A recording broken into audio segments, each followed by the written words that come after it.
السلام عليكم. لا تنسوا الاعجاب بالفيديو والاشتراك في القناة تشجيعا لنا لنستمر بنشر المزيد إن شاء الله.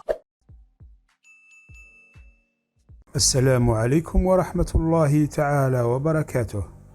أعلنت وزارة الدفاع الوطني مساء يوم الاثنين عن تحطم طائرة عسكرية مقاتلة من نوع ميغ 29 ببوسفور ووفاة أحد طياريها، وحسب بيان لوزارة الدفاع إثر مهمة تدريبية مبرمجة تحطمت مساء يوم الاثنين 28 مارس 2022 طائرة عسكرية مقاتلة من نوع ميغ 29 بسبب خلل تقني بعد إقلاعها مباشرة من القاعدة الجوية بوسفور بالناحية العسكرية الثانية.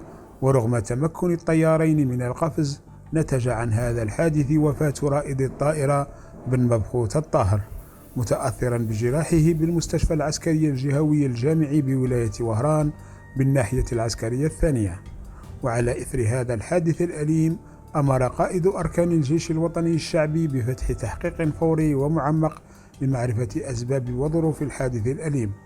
رحم الله الفقيد وألهم ذويه الصبر والسلوان.